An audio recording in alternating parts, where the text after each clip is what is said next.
어머니, 저예요. 란이에요. 보고 싶지는 않으셨겠죠? 보고 싶지 않다는 말로는 모자라지. 대체 무슨 낯짝으로 여기 나타난 거냐?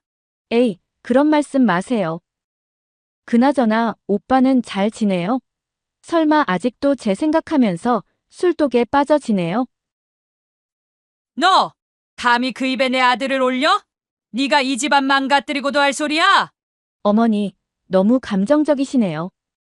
저도 나름 고생했다고요. 어쩔 수 없었어요. 그 돈이 필요했을 뿐이에요. 솔직히 어머니도 그렇게 큰 돈을 그냥 묵혀두는 게 아까우셨잖아요. 제가 그걸 좀 더 효율적으로 활용했을 뿐인데 뭘 이리 역정 내세요. 아까웠다고? 네가 털어간 내 통장 6억 5천이 지금 네 입에서 나올 말이야? 네가 그 돈을 가져가고 우리 가족이 어떻게 됐는지 알기나 해? 내 아들은 알코올 중독자가 됐고 난 그 돈을 다시 벌려고 평생 피땀을 흘려야 했어. 알코올 중독이요? 아이 참, 그건 오빠가 정신력이 약해서 그런 거죠. 제가 그 돈 가져갔다고 다 제 탓으로 돌리시네요. 그리고 이제 와서 그걸 가지고 뭘 어쩌시겠다는 건데요? 이거나 받아봐. 내가 저질렀던 모든 일이 여기 다 들어있어. 이걸 어떻게? 근데 그래서요? 설마 이걸로 저를 어떻게 하실 수 있다고 생각하시는 건 아니죠? 넌 이제 끝이야. 지켜봐. 영상 시작 전 구독과 좋아요 부탁드립니다. 안녕하세요. 저는 천안에 사는 김미옥입니다. 올해 75이 되었죠. 제가 이렇게 제 이야기를 하게 될 줄은 몰랐네요. 평생을 모은 재산이 사라진 그날부터 10년이라는 시간이 흘렀습니다. 하지만 지금도 그날만 생각하면 가슴이 너무 아픕니다.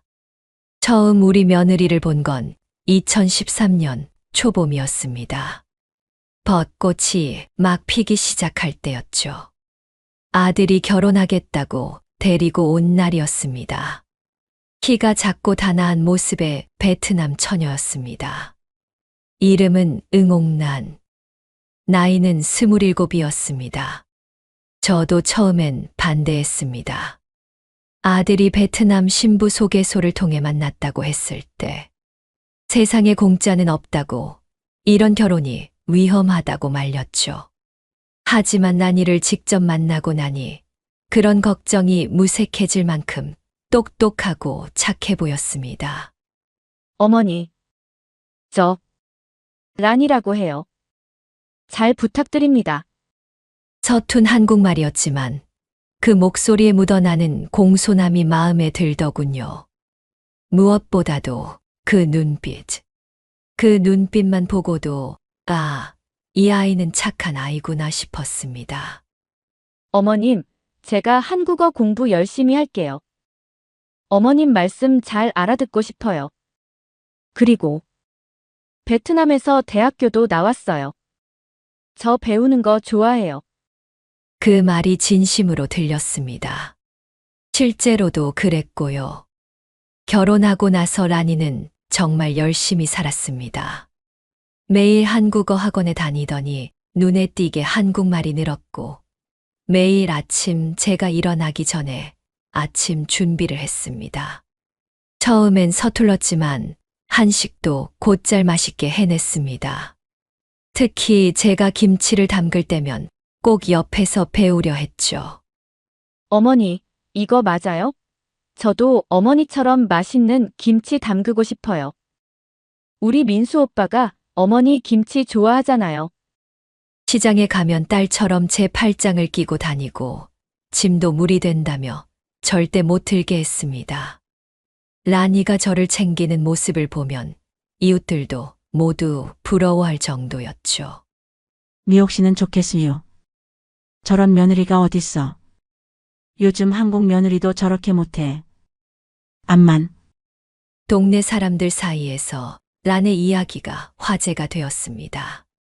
아침마다 꼬박꼬박 인사하고 주말이면 김치도 나눠주고 시장에서 마주치는 아주머니들마다 우리 며느리라고 자랑스레 소개했었죠. 미옥 씨는 복 받았네. 요즘 젊은 애들은 시어머니랑 같이 살기도 싫어한다는데. 그러게 말이야. 라니 덕분에 미옥 씨 요즘 몰라보게 젊어졌잖아.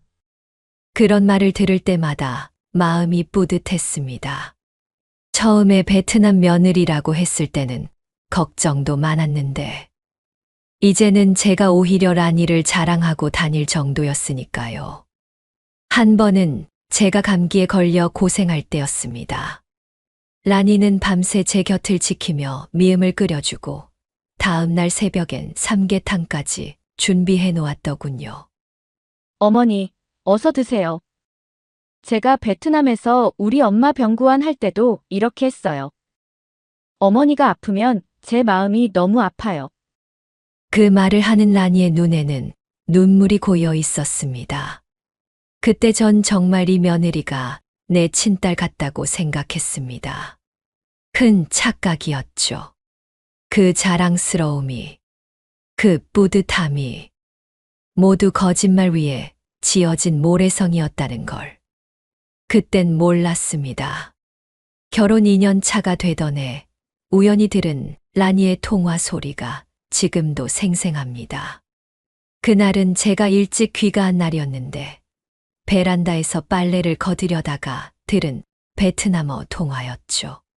처음엔 고향 부모님과 통화하는가 보다 했습니다. 하지만 뭔가 달랐어요.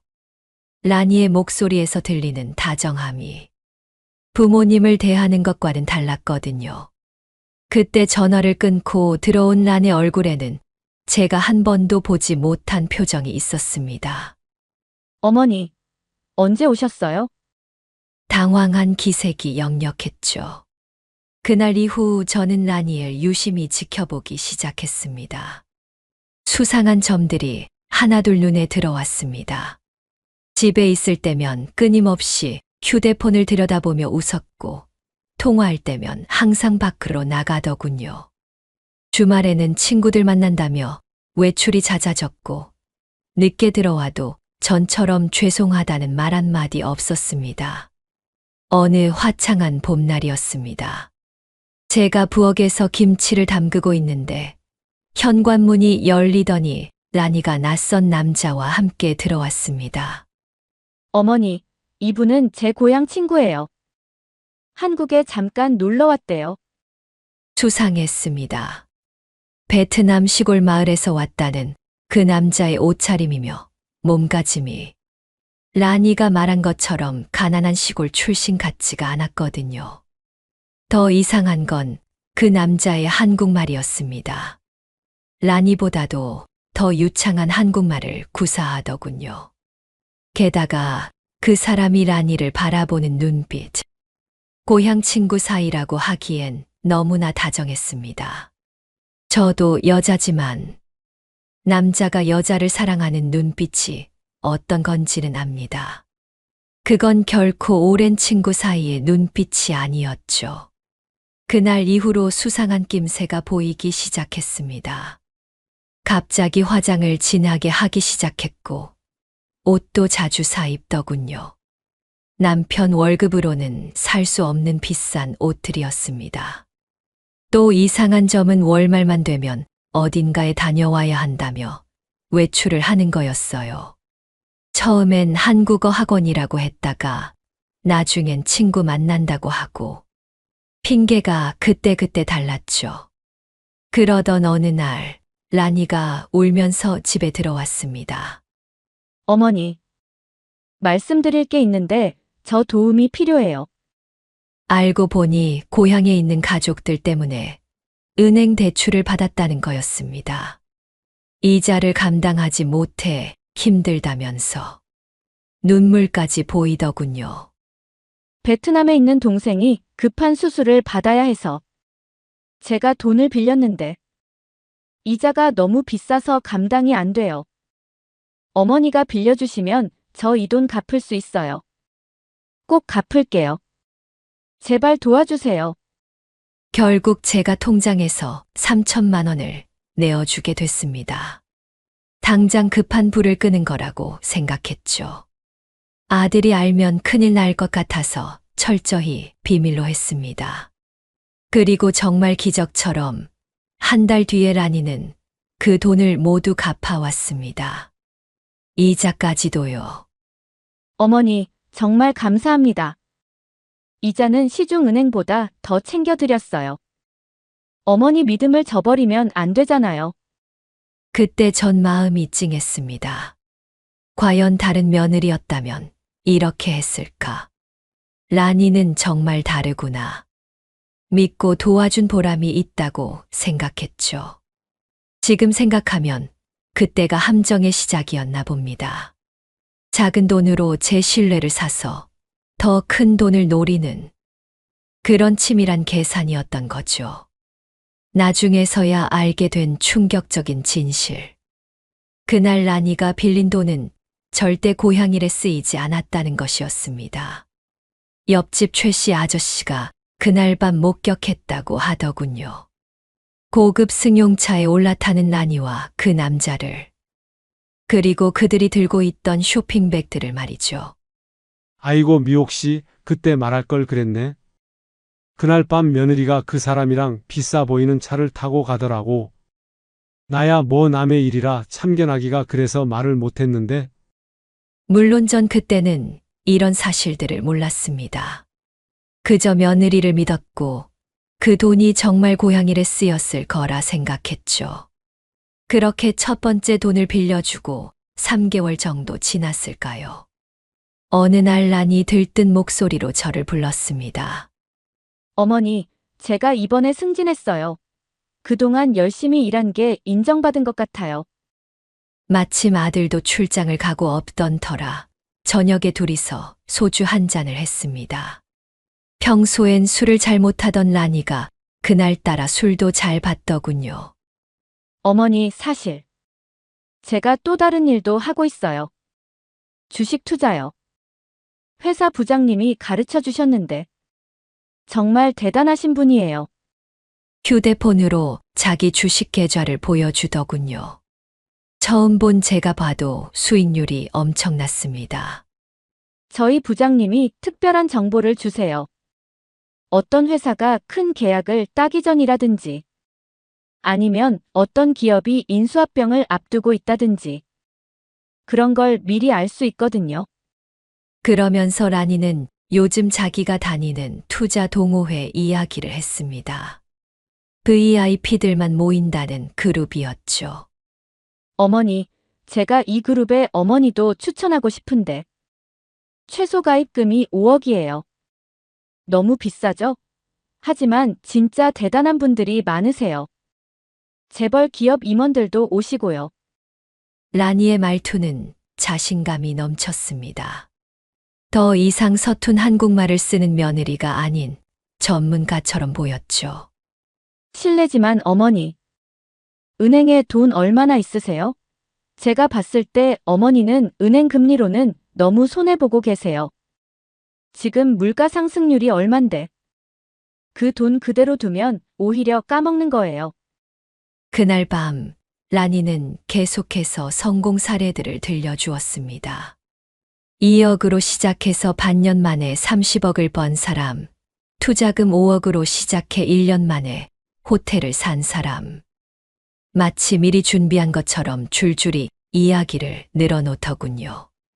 특히 동호회에서 만났다는 홍 여사의 이야기를 거듭 강조했습니다. 처음엔 망설였지만 지금은 매달 수천만 원씩 벌어서 제주도에 펜션도 사고 자녀들 유학도 보냈다는 그런 성공 신화를 마치 동화처럼 들려주었죠. 라니의 말 한마디 한마디가 꿀처럼 달콤했습니다. 그 달콤한 말들은 마치 향긋한 커피 향처럼 제 이성을 마비시켰고 결국 저는 투자를 결심했습니다. 그런데 라니의 표정이 갑자기 어두워졌습니다. 무슨 말을 꺼내려다 말 듯 망설이더니 한참을 머뭇거리다 조심스레 입을 열었습니다. 어머니, 사실 제가 드릴 말씀이 하나 더 있어요. 그날 처음 알게 된 라니의 사연은 충격적이었습니다. 베트남에 두고 온 어린 아들이 있다는 것. 그것도 심장이 좋지 않아 수술이 시급하다고 했죠. 처음엔 의심이 들었습니다. 왜 이제야 이런 이야기를 하는 건지. 하지만 라니의 눈에서 흐르는 눈물을 보니 마음이 약해지더군요. 아들 얘기를 할 때마다 떨리는 목소리. 그 모습이 거짓말처럼 보이지는 않았습니다. 돈이 너무 많이 필요해서 어머니께 차마 말씀드리지 못했어요. 그 말을 듣는 순간 제 머릿속에서 뭔가가 걸렸습니다. 돈이 필요하다는 말, 투자 이야기, 그리고 갑자기 꺼낸 아들 이야기까지. 뭔가 석연치 않은 느낌이 들었지만 그때는 그저 안쓰러운 마음뿐이었습니다. 제 머릿속을 스치는 의심도 라니의 눈물 앞에서는 무너져 버렸습니다. 어머니, 전 정말 아들을 살리고 싶어요. 이번 기회가 마지막일 것 같아요. 어쩌면 저도 모르게 제 아들을 그 아이에게 투영했는지도 모릅니다. 아픈 아들을 위해 애쓰는 며느리의 모습이 그저 안쓰럽기만 했으니까요. 알았다. 엄마가 한번 믿어볼게. 그렇게 저는 라니의 말에 넘어가고 말았습니다. 그때는 몰랐죠. 그 눈물이 얼마나 공들여 준비한 연기였는지. 그리고 그 아들 이야기는 제 마음을 흔들기 위해 치밀하게 준비한 덫이었다는 걸. 결국 저는 라니가 말한 투자를 시작하기로 했습니다. 그것이 제 인생 최대의 실수가 될 줄은 꿈에도 몰랐죠. 처음엔 정말 꿈 같았어요. 매달 300만 원씩 수익금이 들어왔으니까요. 어머니, 보세요. 첫 달 수익금이에요. 제가 말씀드린 대로죠? 통장에 찍힌 숫자를 보며 기뻐하는 제 마음을 알기라도 하는 듯 라니는 더 큰 욕심을 부추겼습니다. 어머니, 우리 이참에 더 큰 걸로 가보는 건 어떠세요? VIP 특별 투자가 있는데 수익률이 2배래요. 그렇게 한 달, 2달. 수익금이 꼬박꼬박 들어오는 걸 보면서 저는 점점 더 라니를 신뢰하게 됐습니다. 어머니, 이제 통장이랑 도장을 맡겨주세요. 제가 바로바로 투자하고 수익금도 바로 넣어드릴게요. 어머니는 매번 은행 가시기도 불편하시잖아요. 그러던 어느 날이었습니다. 어머니, 큰일 났어요. 지금 당장 2억이 더 필요해요. 오늘 안에 돈을 넣지 않으면 그동안 투자한 돈을 다 잃을 수도 있대요. 라니의 목소리가 떨렸습니다. 저는 깜짝 놀라 물었죠. 아니, 갑자기 왜? VIP 투자가 중간에 깨지면 위약금을 물어야 한대요. 원금까지 다 날릴 수 있다고. 어머니, 제발 도와주세요. 이번 한 번만 더요. 그렇게 또 2억을 더 보탰습니다. 그리고 그 다음 주에는 또 3억이 필요하다고 했죠. 이번엔 진짜 대박이에요. 어머니 돈 전부를 다 건드리진 않을게요. 일부만 투자하면 돼요. 이거 놓치면 정말 후회할 거예요. 그렇게 결국 제 통장에 있던 돈을 모두 맡기고 말았습니다. 6억 5천만 원. 남편이 남겨준 보험금과 제가 평생 모은 돈이었죠. 그러고 나서 한 달이 지났을까. 어느 날 아침 라니가 어디론가 급하게 나갔습니다. 어머니, 저 잠깐 회사에 들렀다 올게요. 중요한 미팅이 있어서요. 그날이 라니를 마지막으로 본 날이었습니다. 처음 이틀은 그저 무슨 일이 있나 보다 했습니다. 전화도 안 받고 문자도 답이 없었지만 출장이라도 간 걸까? 그러다 연락이 오겠지 했죠. 사흘째 되던 날 불안한 마음에 은행에 가봤습니다. 고객님의 통장 잔고는 38,000원입니다. 그 말을 듣는 순간 제 다리에 힘이 풀렸습니다.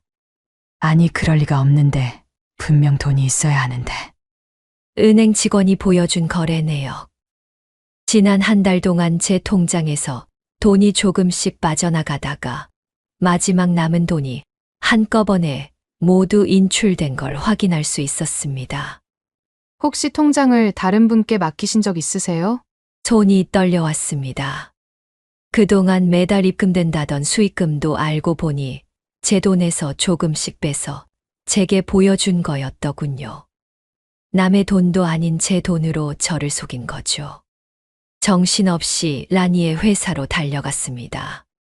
응옥란이요? 한 달 전에 그만뒀는데요. 갑자기 사직서를 내고 안 나오더라고요. 네. 한 달 전이라고요? 네. 그런데 말이죠. 며느님께서 제출하신 서류들이 전부 위조된 걸로 밝혀졌어요. 처음에는 저희도 몰랐는데 갑자기 사직서를 내고 안 나오길래 서류를 다시 확인해 봤더니 다 위조된 서류였더라고요. 인사팀 직원은 한숨을 쉬더니 계속 말을 이었습니다. 고용노동청에서 연락이 왔었어요. 라니 씨가 제출한 경력증명서가 위조됐대요. 전 직장에 확인해 보니 그런 회사가 아예 존재하지도 않았고 학력도 전부 가짜였어요. 죄송합니다. 저희가 좀 더 꼼꼼히 확인했어야 했는데. 집으로 달려와 라니의 방을 열어보니 옷장은 텅 비어 있었고 서랍에는 낯선 영수증들만 가득했습니다. 명품 쇼핑하고 호텔에서 놀았던 흔적들, 심지어 남자와 찍은 사진들도 있었습니다. 그리고 책상 서랍 깊숙이 숨겨져 있던 통장들. 그동안 제 돈으로 산 주식이나 펀드는 전혀 없었습니다. 대신 호화로운 생활을 즐긴 흔적들 뿐이었죠. 정신없이 경찰서로 갔습니다. 담당 형사는 제 이야기를 가만히 듣더니 잠시 망설이는 듯하다 서류 한 뭉치를 꺼냈습니다. 어머님, 사실 저희도 며느님에 대해 조사하고 있었습니다. 네. 무슨 말씀이시죠? 이걸 보시겠습니까? 형사가 내민 서류들을 보는 순간 제 손이 떨려왔습니다. 라니의 진짜 신원과 그동안의 행적이 기록되어 있었습니다. 가짜 신분으로 한국에서만 3번의 결혼 사기를 쳤다는 것. 심지어 베트남에서도 수배 중인 상태라는 것까지. 죄송합니다만 어머님 댁만 피해를 본 게 아닙니다. 서울, 부산에서도 비슷한 수법으로 피해 사례가 신고됐습니다. 그 말까지는 들었는데 그 뒤로는 기억이 없습니다. 정신을 차려보니 병원 응급실이었어요. 엄마 정신이 드세요? 아들이 제 손을 잡고 울고 있었습니다. 아들은 얼마나 울었는지 눈이 붉게 충혈되어 있었어요. 엄마, 내가 잘못했어. 제가 못난 놈이라 정말 죄송합니다. 그날 이후 아들이 변하기 시작했습니다. 처음엔 밤에만 마시던 술이 점점 더 일찍 시작됐고 급기야 아침부터 소주를 마시기 시작했죠. 출근도 제대로 하지 못했습니다. 오전에 일어나자마자 술을 마시니 회사에서는 결근이 늘어났고 결국 권고사직을 당했다는 통보를 받았습니다. 조용하고 성실했던 아들이 이제는 밤낮 없이 술에 쩔어 사는 신세가 되어버렸습니다. 아들 방에서는 매일 밤 술병이 굴러다녔고 구토 냄새가 가득했죠. 그 모습을 보는 게 라니에게 사기당한 것보다 더 가슴이 아팠습니다. 엄마, 저 때문이에요. 내가 그년을 데려와서 엄마 피 같은 전 재산을 다 날리게 만들고. 매일 밤 아들은 술에 취해 울었습니다. 한 번은 욕실에서 손목을 긋고 있는 걸 발견했어요. 다행히 칼이 무딘 면도기여서 깊이 베이진 않았지만 그날 밤 전 결심했습니다. 더 이상은 이렇게 있을 수 없다고. 경찰 수사는 진행되고 있었습니다. 하지만 희망적이진 않았어요. 어머님, 이미 베트남으로 출국한 기록이 확인됐습니다. 인터폴에도 수배 요청을 해놓긴 했는데 결과를 장담하긴 어렵네요. 그럼 제 돈은요? 계좌 추적을 해보니 홍콩, 마카오를 거쳐 베트남으로 빠져나간 것 같습니다. 국제 금융사기단과 연계된 것으로 보이는데 그때 알게 됐습니다. 라니가 얼마나 치밀하게 저희를 속여왔는지. 그동안 자신을 가난하지만 착한 베트남 처녀로 포장했던 것도, 아픈 아들 이야기도 모두 계획된 연기였다는 걸요. 특히 충격적이었던 건 라니의 진짜 정체였습니다. 본명은 응웬 티 푸엉이고 호치민에서만 2번의 사기 전과가 있습니다. 심지어 결혼 사기 피해자 중 한 명이 자살까지 했다더군요. 시간이 지날수록 밝혀지는 사실들은 더욱 충격적이었습니다. 그동안 우리 동네에서 소문난 효부로 이름났던 며느리의 이면에는 이렇게 끔찍한 진실이 숨겨져 있었던 거죠. 어머님, 더 있습니다. 베트남 경찰에 따르면 그녀에게는 남편이 따로 있었다고 해요. 국제 사기단의 두목급인 것 같습니다. 이 말을 듣는 순간 그동안 가끔 집에 찾아왔던 고향 친구가 누구였는지 깨달았습니다. 그리고 그들이 얼마나 오랫동안 저희를 노려왔는지도 알 수 있었죠. 깊어가는 절망 속에서 아들은 점점 더 술에 의존했습니다. 엄마, 이제 어떡하지? 취직도 못하고 나 같은 놈은 그냥 죽어야 해. 매일 같은 말을 반복하는 아들을 보며 전 더 이상 가만히 있을 수 없었습니다. 아들이 알코올 중독으로 힘들어하는 동안 저는 조용히 움직이기 시작했습니다. 절대 포기할 순 없었으니까요. 가장 먼저 한 일은 베트남어를 배우는 것이었습니다. 70이 넘은 나이에 외국어를 배운다는 게 쉽지는 않았지만 하루도 빠짐없이 공부했습니다. 라니가 통화할 때 썼던 그 말들이 무슨 뜻이었는지 꼭 알아야 했거든요. 김영사는 계속 저를 만나 주었습니다. 다른 피해자들의 소식도 전해주고 수사 진행 상황도 알려주었죠. 어머님, 베트남에서 새로운 제보가 들어왔습니다. 호치민 시내에서 라니가 목격됐다고 하네요. 그렇게 조금씩 단서가 모이기 시작했습니다. 베트남에서 들어오는 소식들. 라니가 사치스러운 생활을 하고 있다는 것. 카지노에서 자주 목격된다는 것. 그리고 가장 충격적인 소식은 그녀가 또 다른 한국 남자와 결혼을 준비하고 있다는 것이었죠. 이번에도 똑같은 수법입니다. 가난하고 순수한 베트남 여성으로 위장하고 사기 결혼을 진행할 듯합니다. 전 매일매일 기록을 했습니다. 란의 흔적, 그녀의 새로운 범행.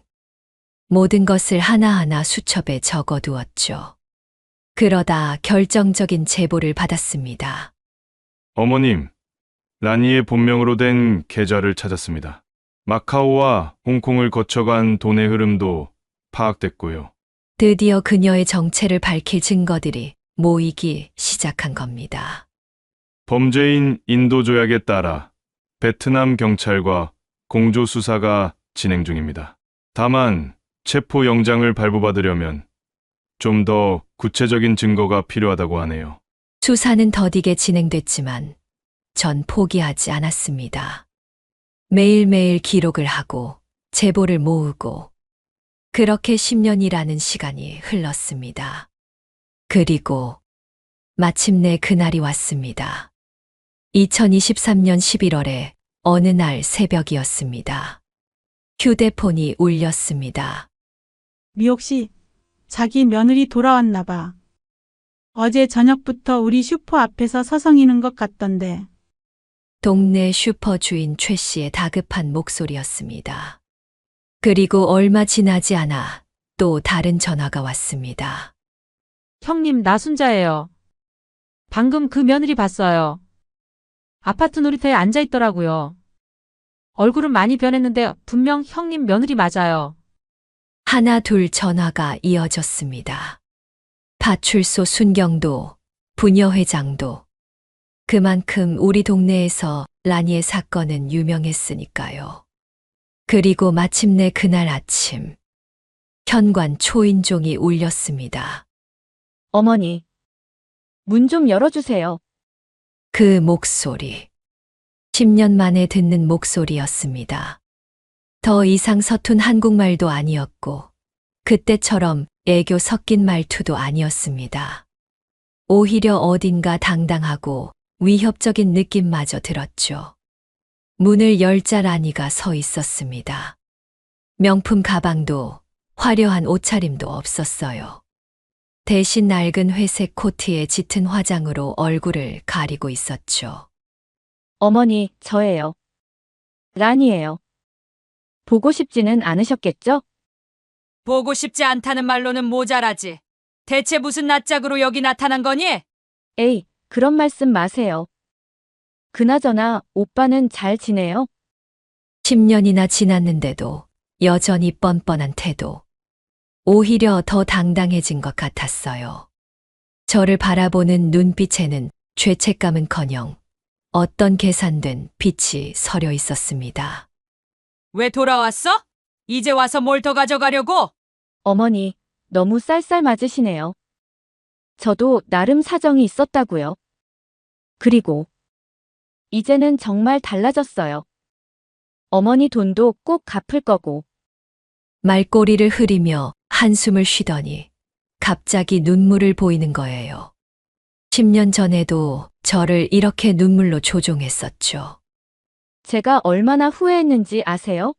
매일 밤 어머니 생각에 잠도 못 잃었어요.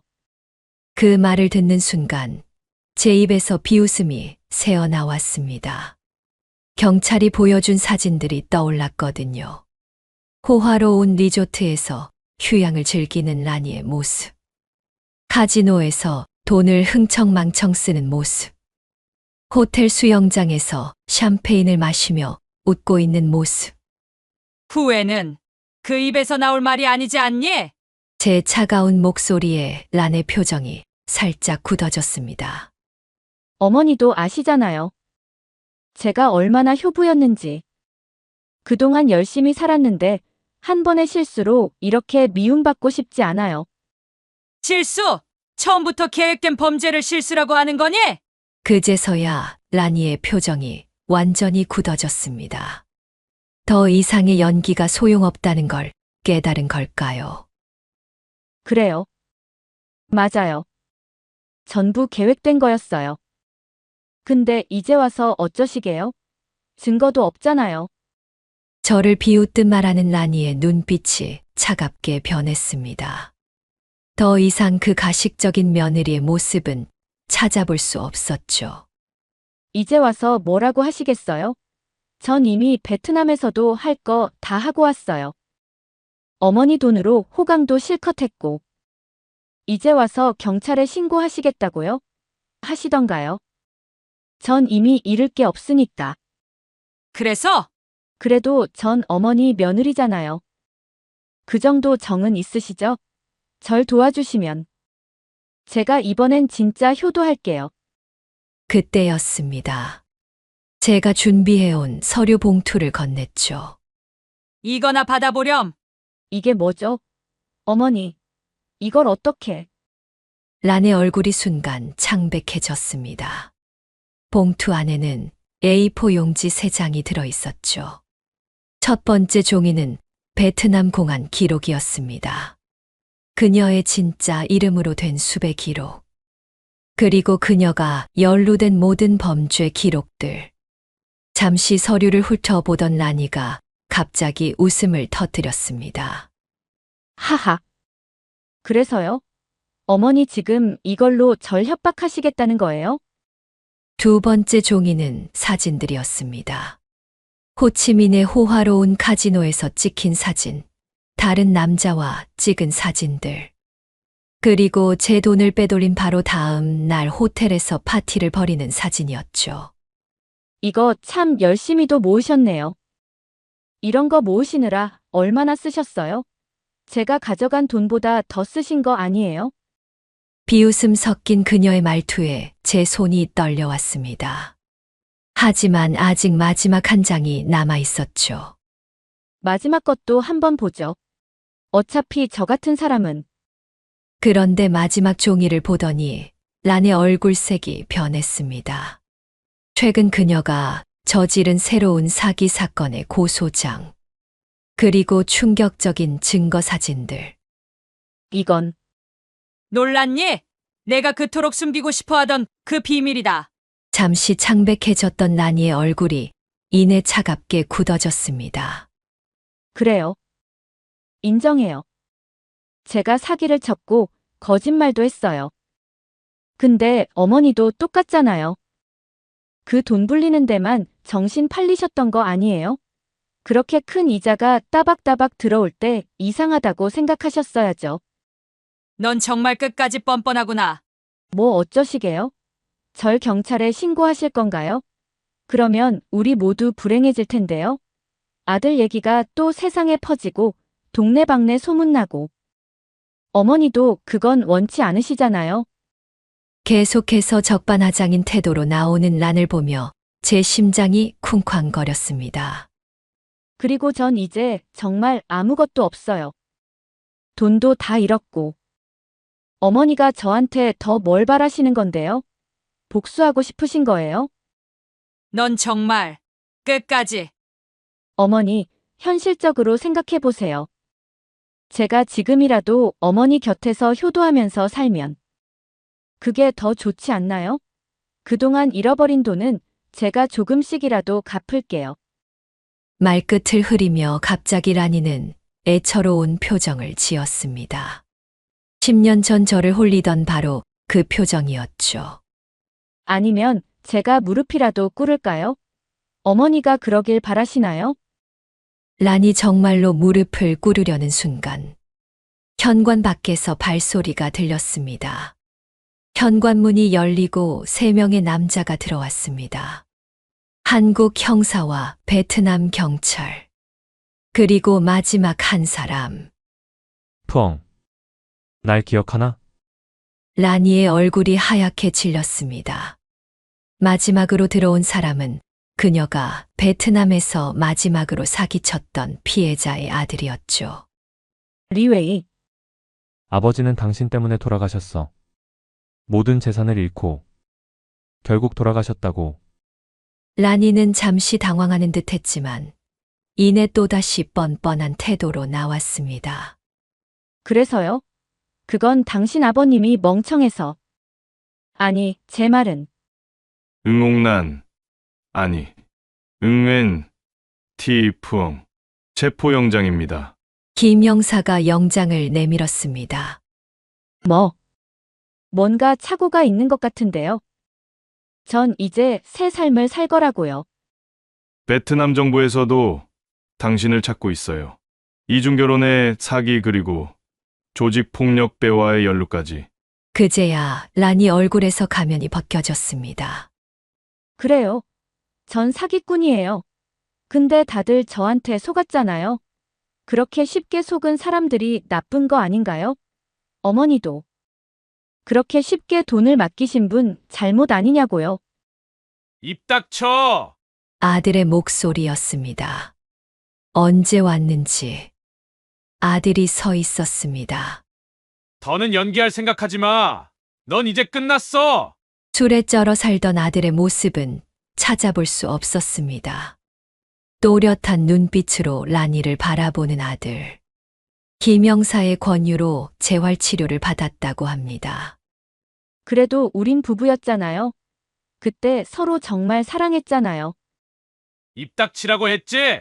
아들이 들고 있던 서류 하나를 라니에게 던졌습니다. 내가 카지노에서 돈을 날린 증거, 다른 남자들과 찍은 사진, 위조한 서류들. 이제 더 할 말 있어? 라니의 얼굴이 순간 일그러졌습니다. 그래. 이제 들키기도 했겠다. 실토할게요. 맞아요. 난 처음부터 당신네를 노렸어. 어느 정도 가진 돈도 있고 자랑하기 좋아하는 시어머니. 완벽한 먹잇감이었지. 이제 진짜 모습을 보여주는구나. 근데 내가 하나 궁금한 게 있어요. 어머니. 그 돈 다시 벌어보셨나요? 제가 가져간 그 6억 5천. 아직도 그 돈 때문에 속상하신가요? 끝까지 도끼를 뿜어내는 라니를 보며 제가 마지막으로 한마디를 했습니다. 이제 내가 평생 후회할 차례구나. 경찰이 라니를 연행해 나가는 모습을 보며 깊은 한숨이 나왔습니다. 10년의 기다림이 드디어 끝나는 순간이었습니다. 엄마, 아들이 제 어깨를 붙잡고 흐느꼈습니다. 울지 마라. 이제 다 끝났다. 우리 새로 시작하자. 창밖으로 비가 내리기 시작했습니다. 마치 지난 10년의 아픔을 씻어내리는 것처럼. 여러분은 어떻게 생각하시나요? 10년의 시간 동안 저는 복수를 준비했습니다. 하지만 그 시간은 어쩌면 저와 아들에게 주어진 또 다른 기회였는지도 모르겠습니다. 며느리의 배신은 우리 가족을 무너뜨렸지만 그 상처를 극복하는 과정에서 우린 더 단단해질 수 있었으니까요. 때로는 인생에서 가장 큰 아픔이 우리를 더 강하게 만드는 것 같습니다. 지금 라니는 한국과 베트남에서 저지른 사기 혐의로 재판을 받고 있습니다. 우리 아들도 이제는 술을 끊고 새로운 직장에서 열심히 살아가고 있죠. 인생은 참 예측할 수 없는 것 같습니다. 하지만 그 예측할 수 없는 길 속에서도 우리는 늘 희망을 찾을 수 있지 않을까요? 여러분, 오늘도 세월이 지혜를 시청해 주셔서 감사합니다. 앞으로도 여러분의 인생에 작은 교훈이 될 수 있는 이야기들을 준비하도록 하겠습니다. 이런 사연이 더는 생기지 않기를 바라는 마음으로 우리 모두 조심하고 또 조심해야겠습니다.